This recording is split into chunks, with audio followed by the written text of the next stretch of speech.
राधे राधे।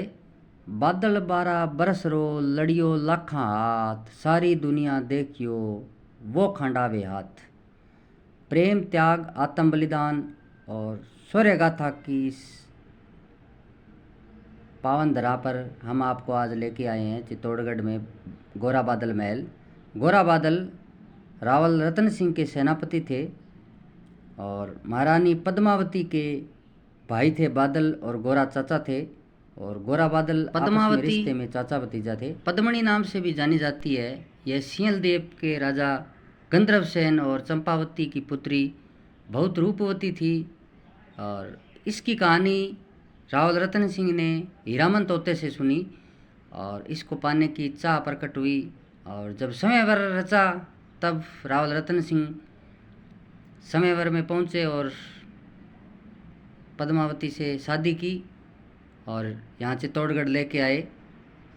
गोरा बादल दो रावल रतन सिंह के सेनापति थे। रतन सिंह 1302 ईस्वी में चित्तौड़गढ़ के शासक बने और राघव चेतन उनके गुरु थे।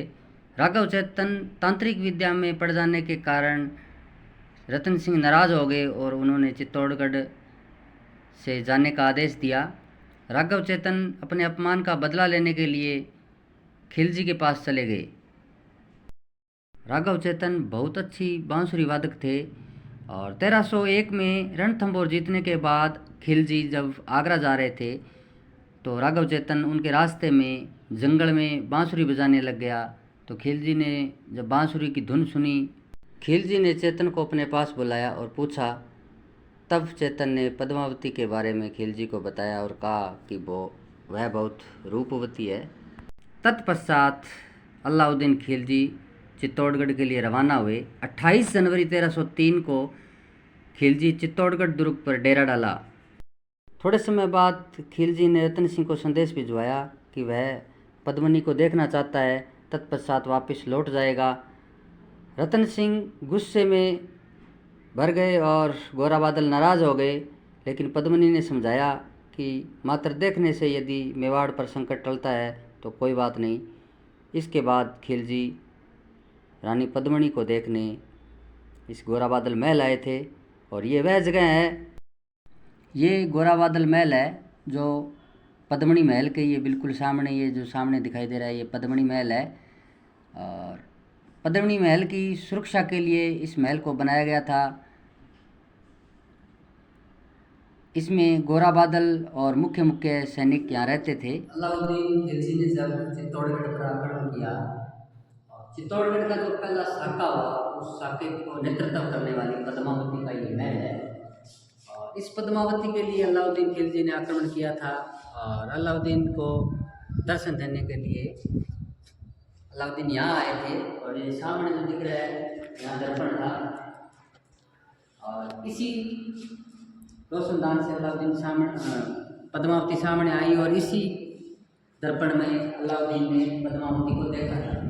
नाराज गोरा बादल ने खिलजी को कैद कर लिया और खिलजी को इस कैद खाने में 2 महीने तक कैद में रखा।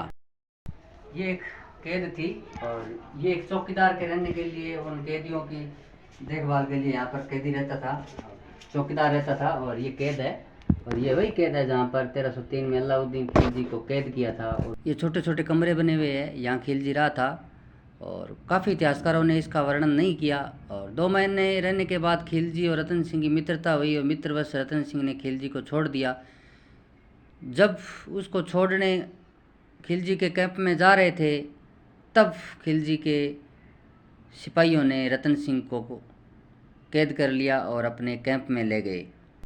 खिलजी ने रानी पद्मनी को संदेश भिजवाया कि यदि पद्मनी मेरे पास आ जाती है तो वह रतन सिंह को जीवित छोड़ देंगे। इसके बाद पद्मनी ने वापस संदेश भिजवाया कि वह कैंप में आ रही है। सैकड़ों पालकियां मंगाई गई। बादल पद्मनी बना और गोरा व अन्य सिपाही दूसरी पालकियों में बैठे और खिलजी को संदेश भिजवाया कि पद्मनी अपनी दासियों के साथ आ रही है, लेकिन पहले अपने पति रतन सिंह से मिलना चाहती है। खिलजी ने अनुमति दी और जैसे ही बादल पद्मनी के रूप में रतन सिंह के कैंप में पहुंचा तो रतन सिंह को मुक्त कराया और बादल रतन सिंह को लेकर चित्तौड़गढ़ के लिए रवाना हुए। पीछे गोरा व अन्य सिपाही दूसरी पालकियों में उतरे और खिलजी की सेना से युद्ध किया। रतन सिंह सुरक्षित चित्तौड़ दुर्ग पहुंच तो गए, लेकिन थोड़े से सैनिकों से किले की रक्षा नहीं की जा सकती थी, इसलिए युद्ध करने की सोची और महारानी पद्मणी के नेतृत्व में किले की 16,000 बच्चियों ने, दासियों ने, महिलाओं ने जोर किया, जो चित्तौड़गढ़ का पहला साका कहलाता है। और 25 अगस्त 1303 को रानी पद्मणी के नेतृत्व में महिलाओं ने इसी तालाब में स्नान किया और विवाह वाली पोशाक पहनी और इसी तालाब के किनारे जो ये जगह दिखाई दे रही है, इसी जगह पर 16,000 महिलाओं ने जोर किया। ये स्थल रानी पद्मनी के जोर स्थल के नाम से जाना जाता है। खिलजी ने किले में प्रवेश किया था, तब किले में कोई एक बच्चा भी नहीं बचा था जो उसको कह सके कि जीत किसकी हुई है।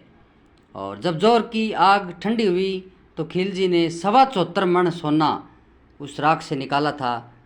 इसके कारण मेवाड़ में 74 का अंक आज भी अशुभ माना जाता है। एक बहुत ही सुंदर गोरा बादल का महल दिखाया और गोरा बादल और पद्मणी की कहानी आपको बताई। फिर एक नई वीडियो के साथ मैं आपके सामने रूबरू होऊंगा। तब तक के लिए राधे राधे, जय श्री राधे, जय श्री राधे।